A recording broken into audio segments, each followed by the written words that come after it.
Parents enraged over books in local school libraries. You have lost sight of your responsibilities to educate our children. Parents are learning, watching, and taking action. The book ban rage that is sweeping across the country. Parents showed up and spoke out against what they call vulgar and inappropriate books that are on district school library shelves. You all are going to hear what our children are hearing in books. Hundreds packed a school board meeting with emotions running high. Look at how you act, and your children are watching. They had police here, extra security, and even metal detectors at the doors. People yelling and name-calling, and then police escorting people out of the meeting. Public schools have vivid pornography in it, and these cops won't do anything about it. What exactly do you think our kids are learning from this book?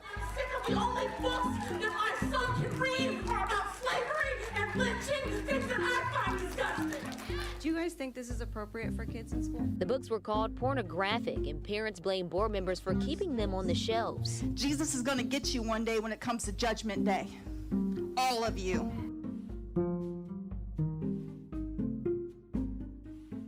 Hi, everyone, and welcome to another episode of Courageous Conversations about our schools.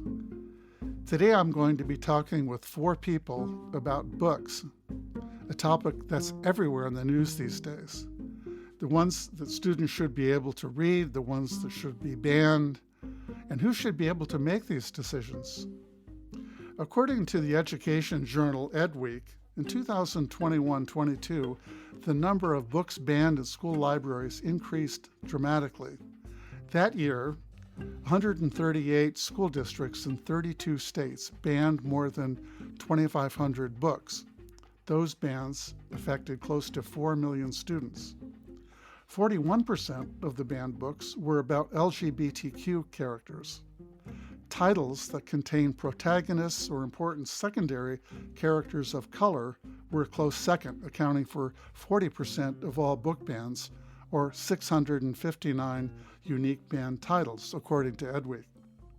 Now, if you've listened to other episodes of this podcast, you know that we invite people to participate who have different perspectives on controversial issues facing our schools. You also know that what happens here is not often what we see or hear on social media. Our goal is to see what happens when we turn down the volume and have civil conversations. To help make that happen, my guests have all agreed to follow a few simple conversation agreements. The first one is that we'll limit our comments to the time allowed, and that will generally be about 3 minutes. The second conversation agreement is that we're not going to be interrupting, and everyone's agreed to be respectful in their comments. And the third one is to simply be curious rather than confrontational. And the idea is to try to listen and understand others' perspectives rather than try to convince them why you're right and they're wrong. At the end, I will ask all of them what they take away from this conversation, what they learned, and whether this type of communication about a controversial topic has value to them. And listeners out there, you can decide for yourselves. And please feel free to share your thoughts in the comment sections of our website and on your favorite podcasting platforms. Okay, let's meet our guests. First, I want to have everyone meet Nancy Vera. You're a teacher, right? Yes, I'm officially a teacher, but right now I'm on full-time release as president of the Corpus Christi American Federation of Teachers, the Teachers Union here in South Texas. Tell us about what you do when you're not working. I'm taking care of my cats. I have several cats, and because we have a problem with stray cats in Corpus Christi, and so I feel sorry when they come up to me and they look skinny and all worn, and so I nurse them back to health, and then they stay around. So currently I have 9 cats. And that's all I can handle. Yeah, that's all I can handle right now. All right, Nancy, thanks so much for joining us today. Next, we have Summer Crow. Summer, tell us about you. Yes, my name's Summer Crow.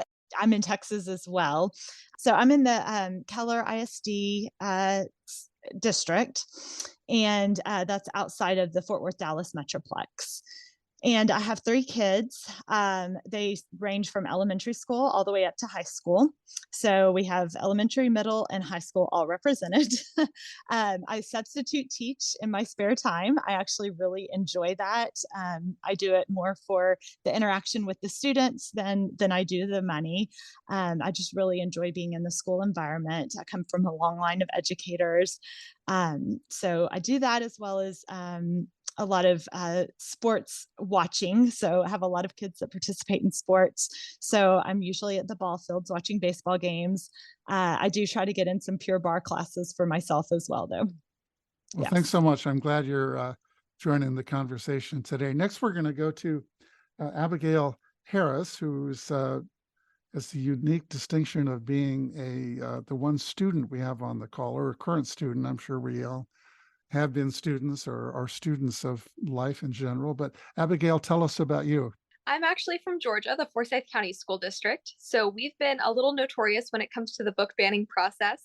I'm also a student activist. I'm the Forsyth County Outreach Lead for the Georgia Youth Justice Coalition, which is a group of high school and college age students that originally rallied against several different causes, one of them being the book bans. And we've gone so far as to speak to state legislatures and release messaging guides on a state level, talking about combating book bans and things of that nature. I'm also a student intern for the Forsyth County Board of Education's Teaching and Learning Department. So I do get to see how the process works from behind the scenes a little bit too, which is very interesting. And in my free time, when I'm not doing activist work or at my internship, I enjoy hiking. And last, we have Alvin Liu. Alvin, did I pronounce your name correctly? Yes. Alvin, you're a parent like some of the rest of us, but tell us about where you live and what you do and your connection to education. Sure. I'm in Indiana, and I was originally from California and moved my family out of California in April 2020 to Indiana.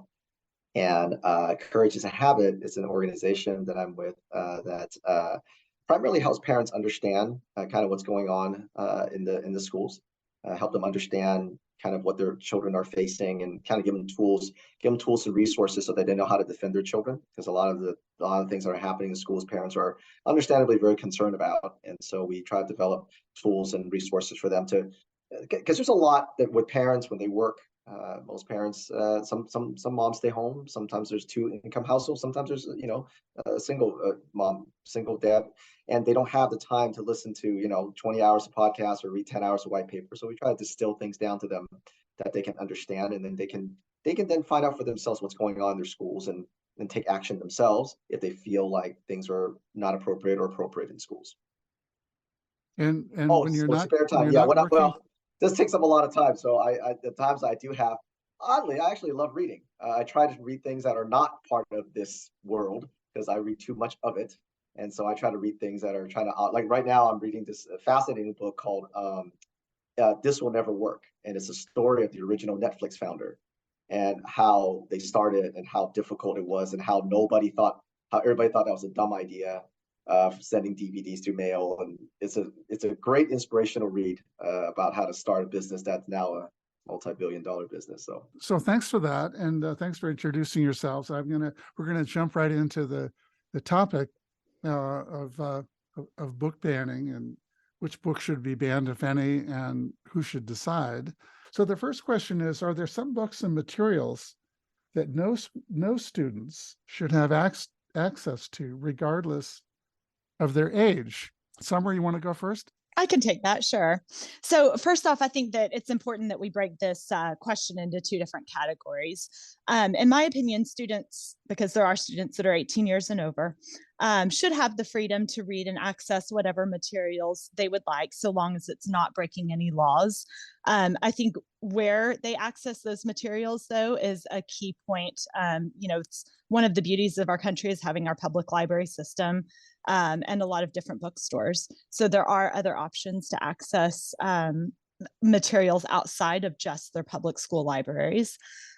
Within the public school system specifically, though, where patrons are primarily under the age of 18 years of age, I do believe there must be careful consideration of materials and books. I believe books and materials should be provided that are engaging and challenging, for the oldest, most advanced readers and mature patrons.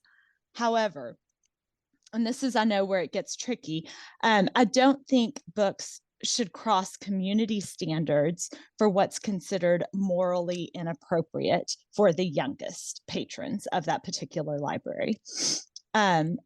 So I do think it's possible to provide great, challenging literary works to the oldest patrons without exposing the youngest patrons to content that is age inappropriate.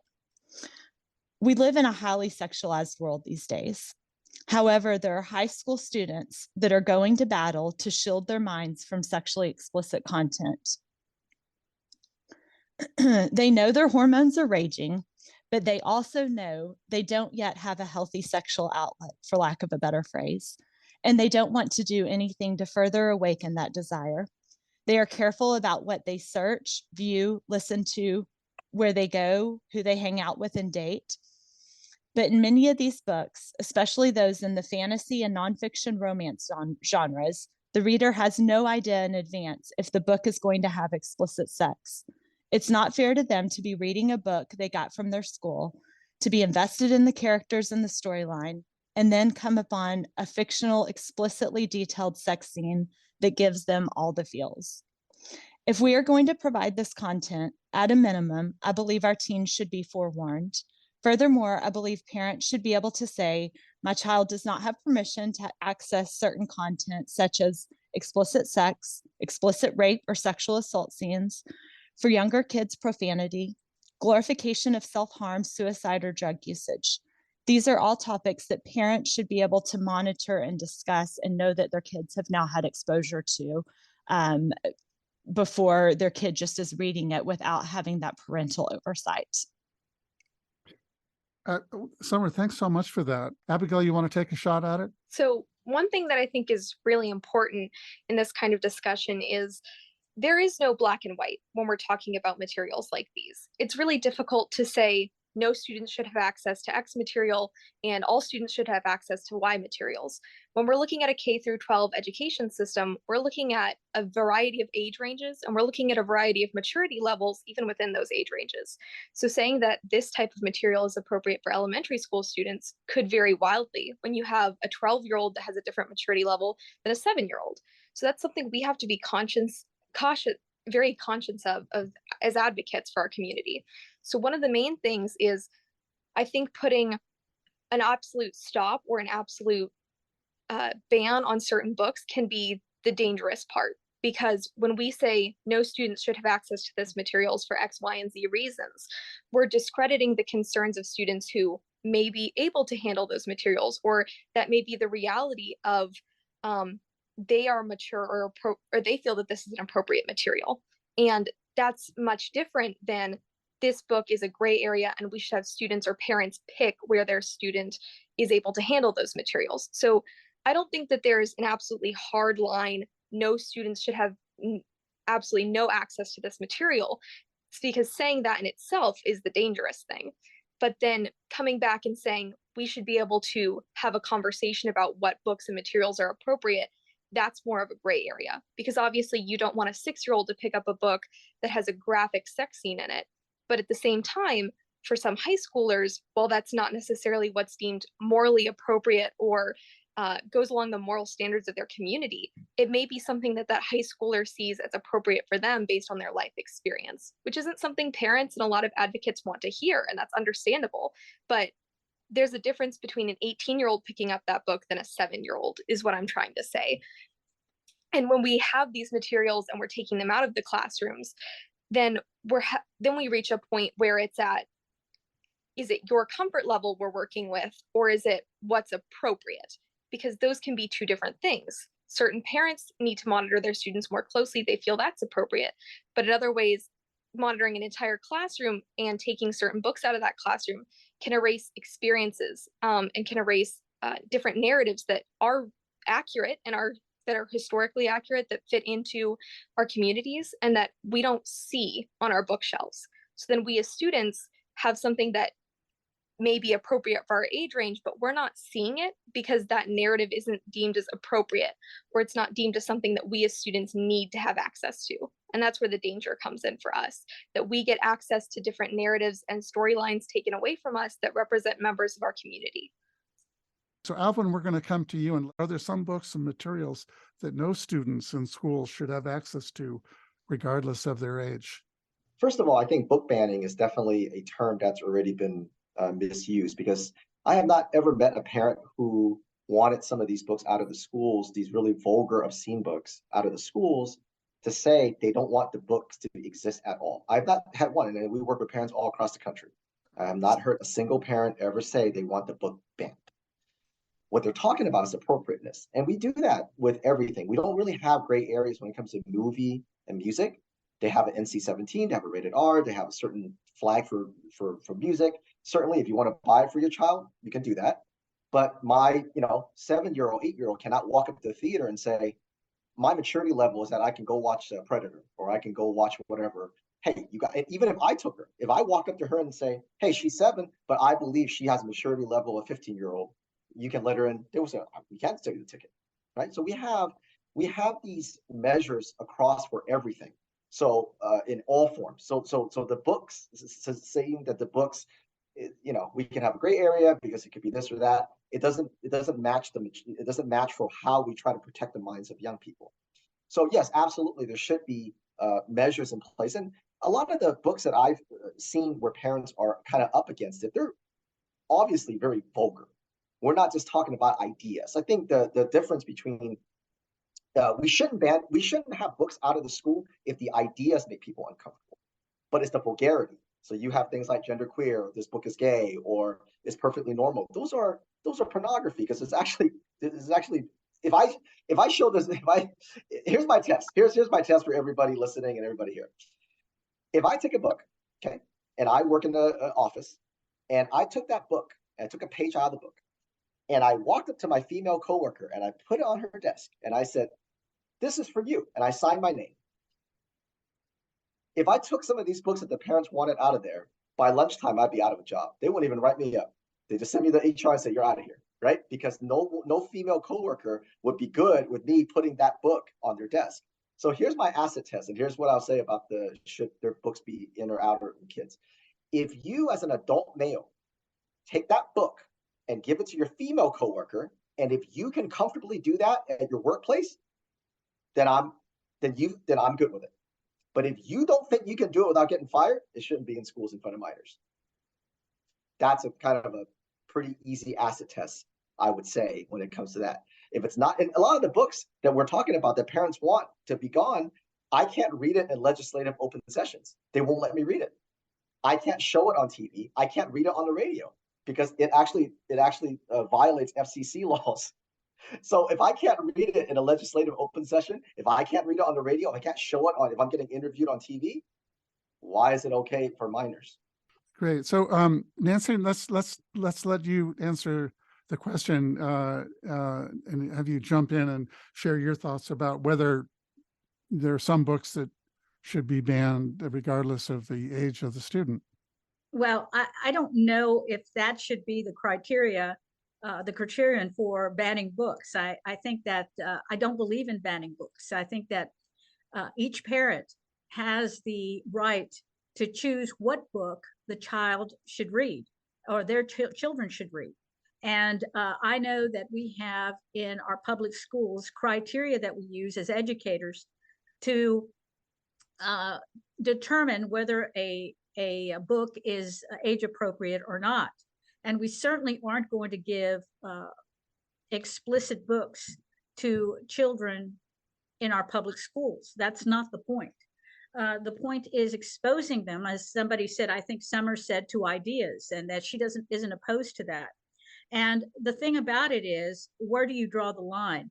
I think here in Corpus Christi in the independent school district, I know we have a system where we warn the students and the parents that the book may have explicit content or not, whatever that may be. And so the parents have to sign a form saying that it's okay for their child to read that book. But the other concern is with novels. I know one novel, Bless Me Ultima by Rodolfo Anaya, which is the first Latino novel to be made into a movie. is one of the banned books. And my question is why? There's nothing sexually implicit in there, but it has a lot to do with culture, and a different type of culture that perhaps many with which many are not familiar. So my question is, where do we draw the line? I think you're talking right now. I know that there is an organization that has a bounty on teachers' heads, educators' heads, of $500 if the teacher is teaching an explicit book or a book that they don't like. That's all. It's all relative to who you are and what your family is and where you come from. I think we shouldn't ban books just because we don't agree with them personally. Should there be warnings? Perhaps there should be warnings like in movies, and this is R-rated or G12 or whatever the ratings are. But to just ban books just for the sake of saying my child is not going to read that, and I don't think anybody's child should read that. Who are you to say what our children should be reading? I think that that is nothing more than censorship. And to ban books totally means that you're banning ideas. You're banning other people's ideas. You're banning ideas that perhaps we can ask the students to be critical thinkers about. Do we agree with this type of activity, or do we disagree? And we can't have those discussions anymore. What we're doing is we're not going to have critical thinkers if we start banning every book with which we disagree. Everyone disagrees with every single book I know. So I think when we talk about book banning, I agree with Nancy. I don't think there should be book banning. I think that's a very dangerous, slippery slope. I really do. And I don't know any parent that wants that, because there are certain things that you want to read based on your family, where they're coming from, to your kids. But we are talking about a public institution here. We're not talking about a private school. We're not talking about after school program. We're talking about a government public school. And there are quite literally hundreds of millions of books that you can teach all kinds of things that's been written since the dawn of time. The only time in my work, the only time I've seen parents push back on books are books that are vulgar. So I will answer Nancy's question to go, where do we draw the line? That is a very, very good question. And I think that's a question that everybody should ask. Fortunately, the Supreme Court already decided where the line is. And there's two cases in the Supreme Court. One is the Board of Education versus PICO, and the other one is the United States versus the American Library Association. And in both times, they talk about the vulgarity. Vulgar books may be removed from school forthwith, removed right away, if the books in question are pervasively vulgar. That's the Board of Education versus PICO. That's how a lot of these really vulgar graphic books, not ideas, vulgar books. And in the United States versus American Library Association, there's a line in there that says, there are substantial government interests at stake here. The interest in protecting young library users from material inappropriate for minors is legitimate and even compelling, and all members of Congress appear to agree. And in that case, the United States versus the American Library Association, the word vulgar showed up 19 times, something like 19 times in their case. And one of them is, why must vulgarity be perverse to be offensive? Vulgarity might be concentrated in a single poem or a single chapter or a single page, yet still to be inappropriate. Or a school board might reasonably conclude that even random vulgarity is inappropriate for teenage school students. Yeah, I just a quick point of clarification for you, Alvin. When people talk about banning books, I don't think they're talking about burning them and making them unavailable to anyone. They're talking about banning books from school libraries. And that is a ban, isn't it? See, I disagree with that. I think that term is used to, it's a dishonest term to get parents off of the trail of being able to protect their kids. I think that puts people on the defensive, because what we're not talking about book banning, we're talking about appropriateness. This is what the Supreme Court decided on, right? I mean, just if you say we're not going to allow this book in this library, we're going to take it out, physically take it out. No student has access to that book. Isn't that, in a limited sense, a book ban? You're banning that book in that library? We don't say when a movie it's rated R, we're banning a movie. It's just appropriateness. It's just saying that these books should not be in front of minors, just like pornography, right? We don't allow Pornhub to go through schools. We have a filter for that. We're not banning Pornhub. Yeah. Okay. Abigail, you have a question. From the sense of a student activist, we like to be kind of concise about the terms we use. And from my understanding as a student who's used the term book banning before, I understand where you're coming from. The term book banning, it sounds like we're trying to be divisive. And it sounds like if you say, I want this book banned, then you want it absolutely wiped off the face of the earth, demolished, and no one wants that. Obviously, there are very few people that would say this specific idea or this specific experience should absolutely be demolished. That's wild. And it's something we don't see a whole lot on any side. But for the sake of this conversation and for the sake of what the term book banning means in a general sense, I think we can all agree to say that book banning in this sense, for this conversation, doesn't mean wiping a book off the face of the earth, that it means revoking access for users of a school library from having access to that material. Raise your hand if you want to jump in with a question. Summer, yeah, please. The term that I believe the ALA uses, the librarians use, that sort of thing within any library actually, is deselection. So a book has been deselected from that particular entity rather than banned, because that gives just and there's deselection procedures for each school and their policies. Each school board has their policies and procedures for how a book can be deselected, when it should be deselected. I think that, especially with regards to this podcast, which is to lower the tone, I think deselection is a fair term that everybody can understand what we're talking about. When you use the term banning, there is, I would agree, it's something that just makes everybody's blood boil because nobody wants to see books banned. And especially when we're talking about that we have other public entities, free entities, our public libraries that provide these same books. It's not like the child even has to go out and pay for it. It's still free for them.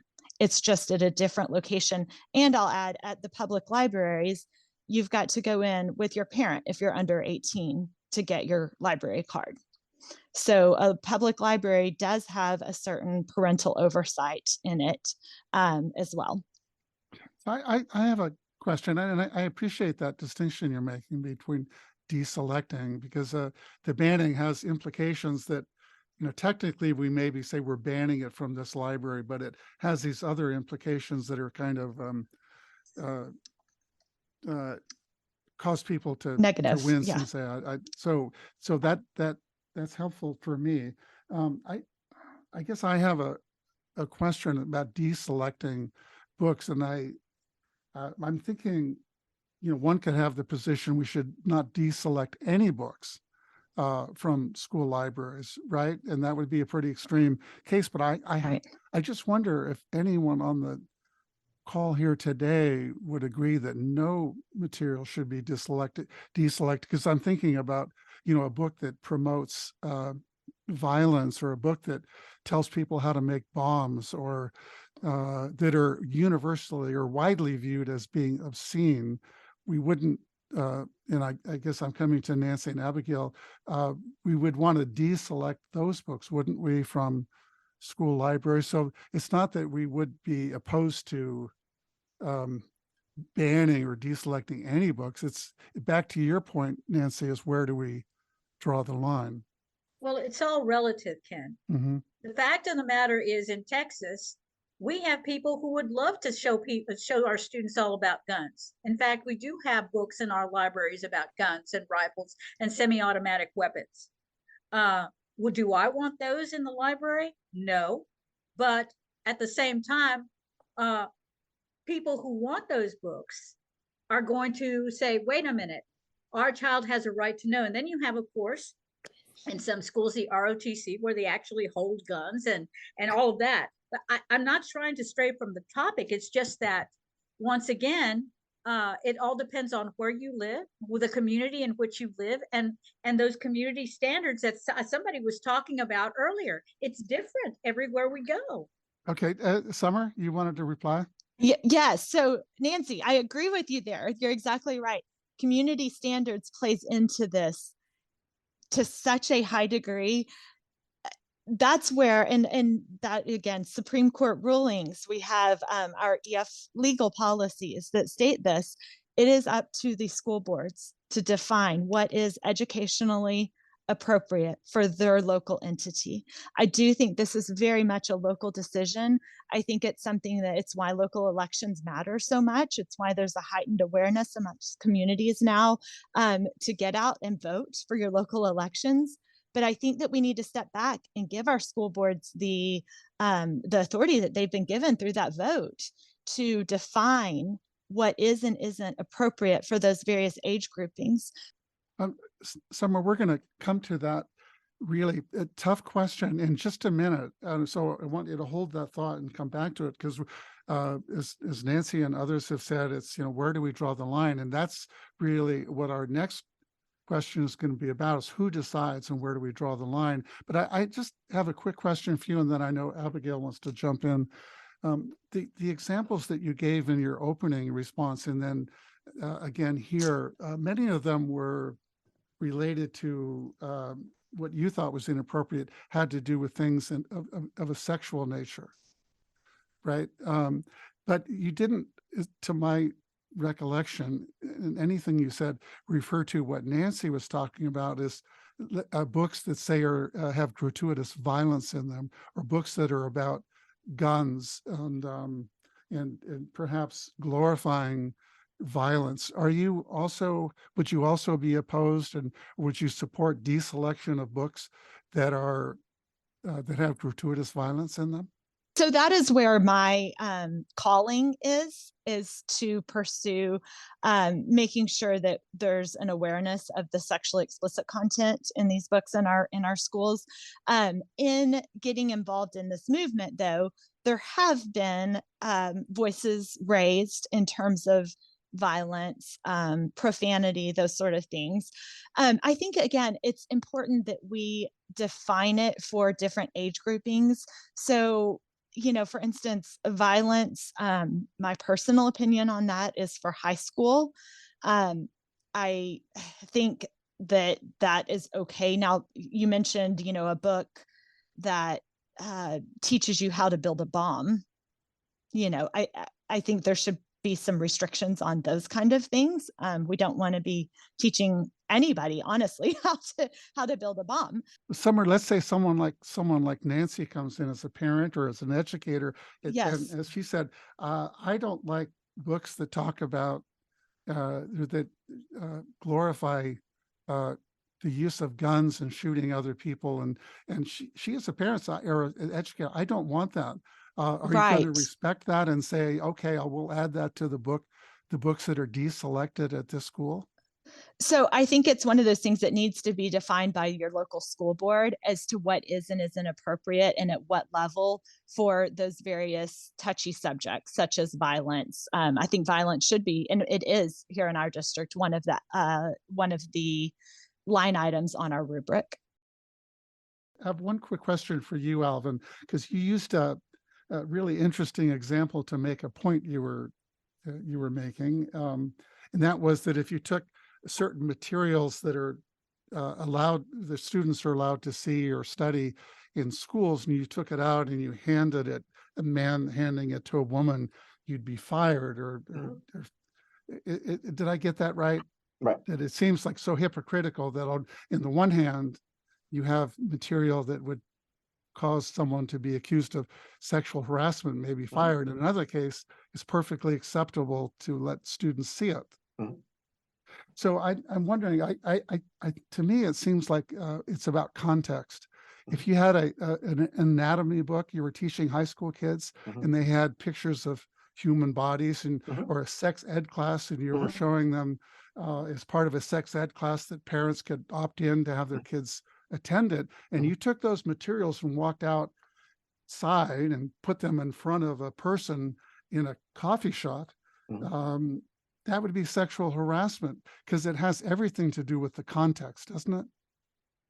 It does, but at the same time, when you see the the classical biology of back in the day when they were teaching biology, is obviously It's like you said, it's context, right? No one's going to look at that book and go, oh, this is just pornography. This is vulgarity. It's obviously written in a way as biology, and you're talking about body parts, and the drawings are very minimal. But the books that, again, when parents are pushing back on this, and this is now in a podcast, you can't see it, right? But the pictures of these books, the vulgarity, nobody would you can't, there's no context there that's going to be appropriate. This is why I said, if you put it in, again, I could be wrong. I could take a biology book, put it on the desk of my female coworker. She still might turn me in, but I can take that chance. But the books that our parents are wanting to push, I'm 100% sure I'll get fired for it. So you're right. There is some context to it. Yes. Yeah. Okay. All right. So let's shift to the next question, and it's such a, when we have conversations like this about controversial topics, I think what this one in particular is complicated. There's a lot of you have alluded to, as Nancy said, where do you draw the line and who decides? And so we're going to now jump into that complex question, and that is, who should determine what books students should have access to in public schools? What role should parents play? And I think I want to add to that Abigail's question, what role should students play in making those decisions? Alvin, go ahead.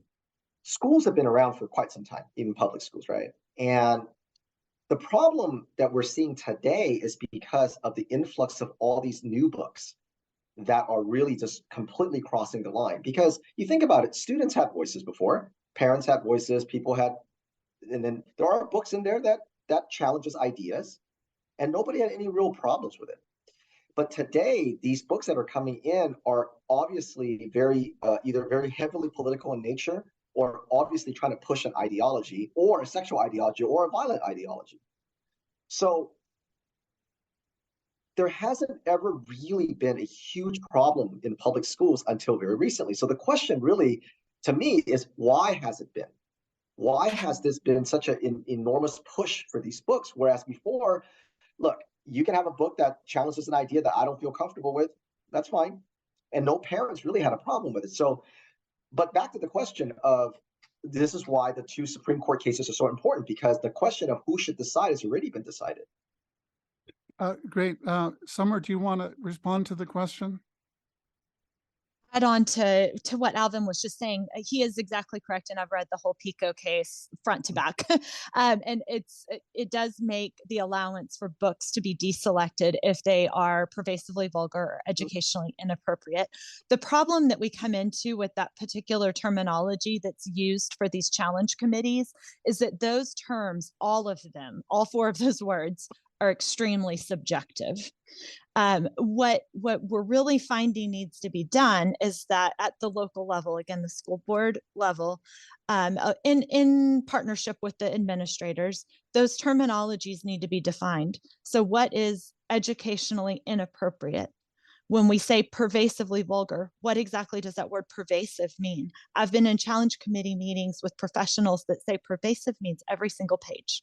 No, it doesn't. Mm-hmm.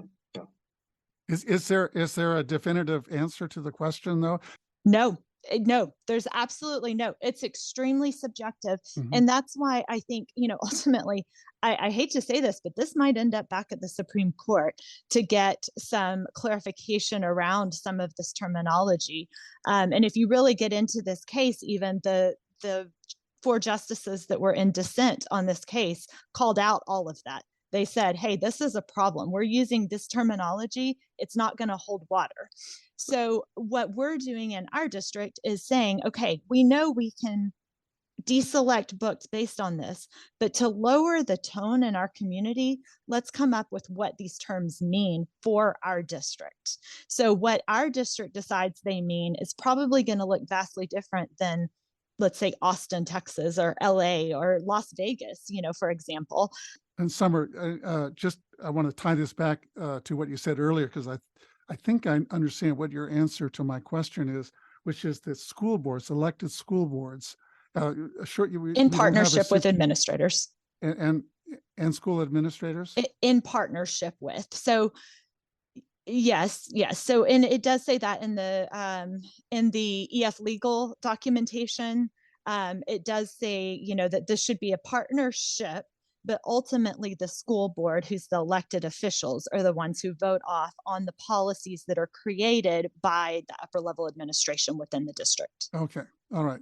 Nancy, let me come to you. How should who should determine what books are deselected, if we want to use that more neutral, what might be viewed as a more neutral term, the books that the students should have access to schools? Well, should I say, for example, that a history book that doesn't reflect the Holocaust or slavery in America be banned?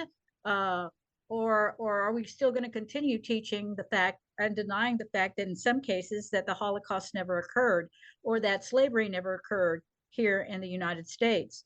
I think it's all relative. I think we have to be very careful when we start talking about deselecting or banning books.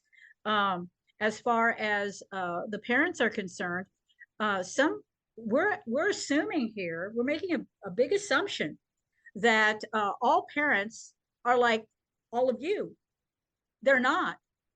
We have parents who are not as educated, parents who are recent immigrants, parents who are uncaring, and we have households that have domestic violence. So how in the world are you going to just allow a group of people, of concerned parents, just to make those decisions for the rest of the group?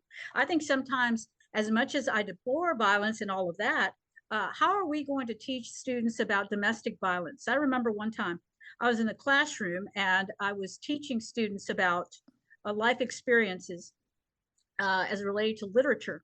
And a child came up to me after class, this was a senior, and said, I didn't realize that my parent was abusing me. And that's because of something that we read in a book.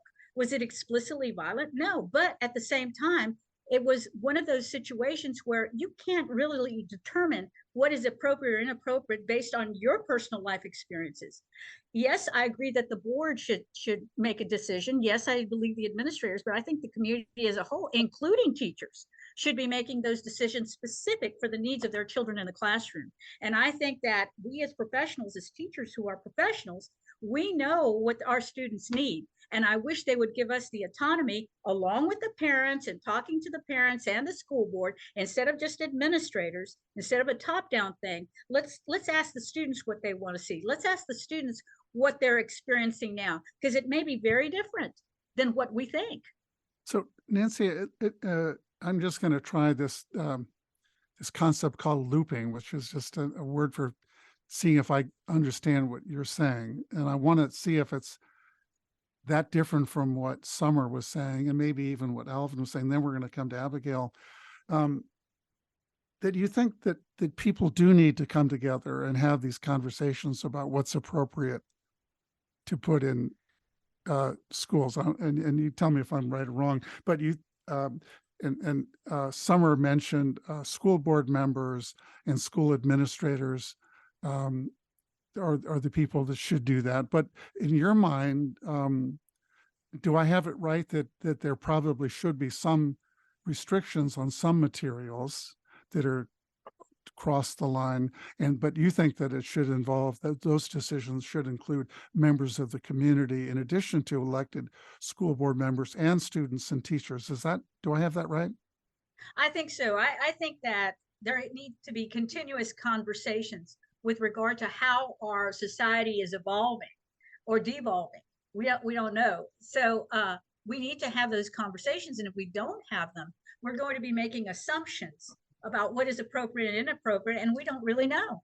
I guess what because comes we're not to my mind, we're not talking. What comes to my mind is, in the end, we have all these interesting conversations, and I agree they're great. But in the end, who decides on the list of books that are in our school's library? Who ultimately makes that decision? Well, in my experience, we have had people who come out from the community who are involved in a certain church group that come up into a school district different from where their grandchildren, or maybe they don't have any children attend, and they try to dictate what that school board should do or what books should be read. And they don't have any vested interest in the students in public schools. are we pushing an ideology of some sort that's coming from somewhere else? Or are we looking at the best interest of the children? That's something that I don't know how we can determine that, because there are people who are vocal out there who are kind of go off the deep end and they don't listen, and they still push their ideologies on those of us who are parents and educators in our communities. Yeah, this is the messiness of living in a democracy, isn't it? There is. Abigail, I want to hear your thoughts. Well, one of the things that I want to say I've heard from all of the three people who have spoken before me is that I think that the voice of parents, of teachers, and of students is incredibly important at every step in the process. I definitely think that school boards have their role to play in determining who can read what and what books should be deselected or banned, whatever term we choose to use. Ultimately, I think that when we're talking about this who should have this ultimate decision-making power, it's not any one group. It's not just the teachers and it's not just the parents. It's a coalition. It's an agreement between several groups. And I know Alvin works with parents who don't understand what's going on in their children's classrooms all the time, because your child comes home and tells you about the craft they made at school. They don't tell you about the 300 books in their library. It's a very different situation for some parents. And those parents need to be pulled in on the conversation. Teachers like Dr. Vera need to be pulled in on the conversation, because they're the ones who have to teach the curriculum, who have to deal with students who are going through tough situations or have different life experience, and have to cater to those students as well as their entire classroom. And parents like Summer, who are very involved in their communities, also have to have their voice, because obviously they care about the educational future of their children, and they're trying really hard to meet that middle ground between where the students are and where the teachers are, to have that conversation. But it's difficult when you are trying to define standards and do the work of someone who has educational background, to do the work of someone who is an elected politician, and you're a parent. And then there's the students who, some of them are like me and they're student activists, and they go speak at school board meetings and they're very involved and they understand what's happening. And some, frankly, couldn't care less if we had a library in our schools. It's a spectrum in every single situation. So in that respect, we have to pull together everyone and have conversations like these in order to determine not if books should be absolutely wiped off the face of the earth, or if we should have books about making bombs inside an elementary school library, but to split the hairs, the gray area that we've been talking about for this entire episode. You know, should books that share different cultural experiences, or that have profanity, or that have what some groups construe as vulgarity in them, be allowed in XYZ age ranges with XYZ maturity? That's what needs to happen. I want to throw a question out to all of you. Just a quick question I'm curious about. It's related to what all of you are talking about. Let's just imagine that we said school boards are going to be the ultimate arbiters in this case. Elected school boards, it's a democratically chosen group of people that are representing hopefully the interests of the community and doing what's right. But they decide as a group that they don't want any books in their school libraries that are authored by LGBTQ authors, or they don't want books about that have to do with racism. If they and there actually are school districts that are deselecting, if we want to use that term, books like that. If you support the idea that school boards get to choose, then you have to accept that some school boards are going to do that because they have. Summer, yes, I'd love to hear your thoughts on that. Yeah, so that is without a doubt against the ruling of the PICO case.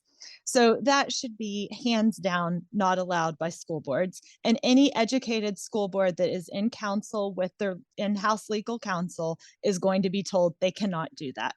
Okay, so what we are talking about doing, though, is your school board members determining, again, going back to those words that are used from the PICO case: educationally inappropriate and pervasively vulgar. It is up to those elected officials to then define, in conjunction with the upper level administration, what does that look like for our district?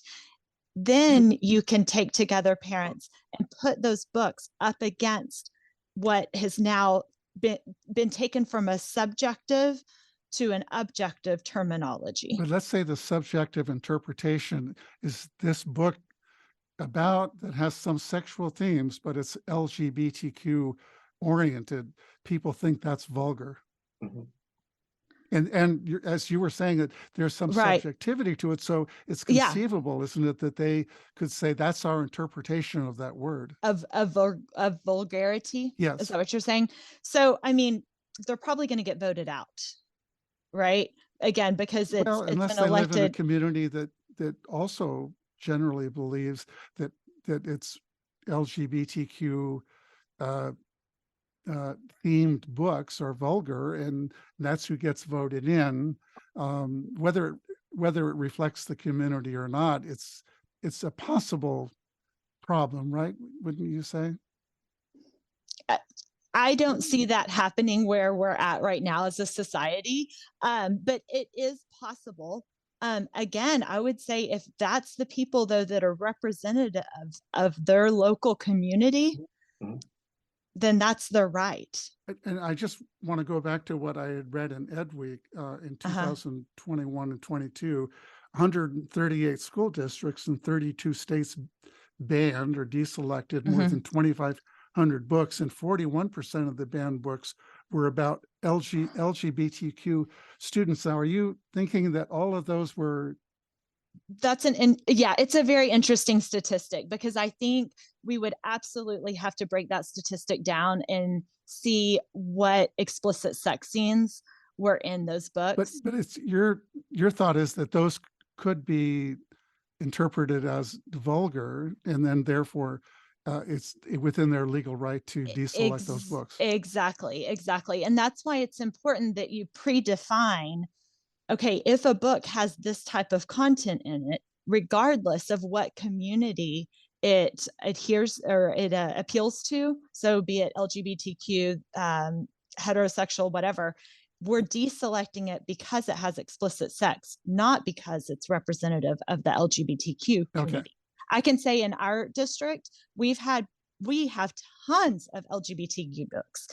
Even though we have deselected books based on sexual explicitness that are LGBTQ, we still have a lot remaining that also share the stories of the LGBTQ community. We're not touching those. Thank you really a lot for that. Was helpful to me to hear your response to that. I want to go to Nancy and Abigail, and then Alvin, just for final thoughts on this question. And if you could keep your comments to a minute or less, that would be great. And then I'm going to come to our final reflections on what you take away from today before we wind up. But Nancy, I'd love to hear your thoughts. Well, Ken, I'm glad to hear what Summer said, that is just about explicitly sexual, because we as teachers teach, no matter who comes into our classroom, we teach every child. And I know that 7% of the United States, there are people who identify as LGBTQIA+. To deny them the stories about themselves will be to deny their person, who they are. So I'm happy to hear what Summer said. So we're talking now, I understand a little bit better, that it's sexually explicit, a vulgarity of the strongest sense. Because absolutely. I think that the thing about it is that's what we fear here, is that we're going to be denied our culture as Latinos, or our culture as Black Americans, or we're going to be denied who we are, perhaps as LGBTQIA+ Americans, because there is a group of folks who just hate. And so I was happy to hear what Summer said. And Summer, I saw you nodding your head at what Nancy was saying, and Alvin as well. You were agreeing with that. It looks like maybe there's some common ground here. Is that true, Summer?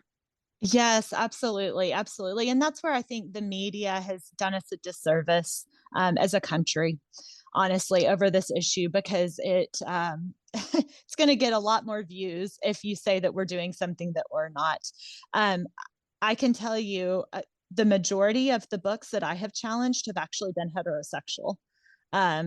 They've, had just very explicit sex scenes, but that doesn't mean I don't pass over a book if it's LGBTQ sex that is explicit. It's going to get the same view as, in the same challenge as one that is heterosexual. And Alvin, did you generally agree with what Nancy was saying? Are we finding some common ground? Sure. Yeah, I don't think anybody wants to get rid of stories where people see themselves in it. That's never been my experience, and any of the parents that want to get the books that they challenge are certainly either violence or vulgarity in the sexual nature. Yeah, it's just, and that's why I raised this other question, because someone alluded to the fact, well, we're talking about a group of a few of us here on this call, but according to this report from EdWeek, there were 2,500 books banned in this last year, and 41% of them were about LGBTQ characters. And I'm not sure that all of those 2,500 books had sexually explicit scenes. It may have just been about the themes themselves. And it sounds like both of you wouldn't support books that are being deselected simply because they're about LGBTQ people. Yeah, Summer, I see you're muted, but I see you're nodding your head. Yes, no, that is absolutely correct. Okay. I do not want to see those books go away. I think that it is extremely important that everybody see themselves represented. LGBTQ, like you said, Nancy, people that have been abused, people that have been the victims of sexual assault, all of those things, we can still have those characters in the books without actually having the explicit detail of the scene. Yeah. No, that's a really helpful clarification. Abigail. Yeah, so I actually want to go back to what Summer said at the beginning of her comment. I think you said something along the lines of, and correct me if I'm wrong here, I just couldn't see that happening in the world that we live in with the state of things as they are. Something along those lines. Am I right in saying that?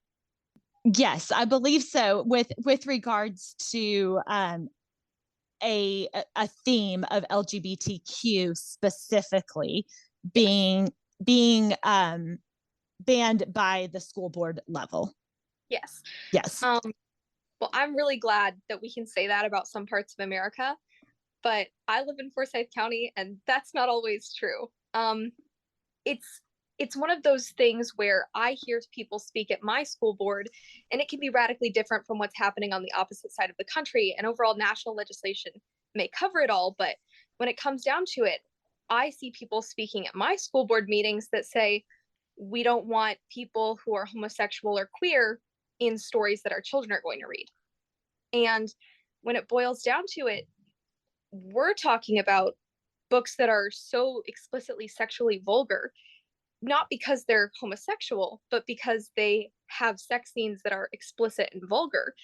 And those people, the people that I have to hear sometimes in my community, sometimes who, like Dr. Vera said earlier, don't really have a stake in our community. They're just coming up to say what they think, to put their 2 cents in. They're not parents, they're not grandparents, they're not educators.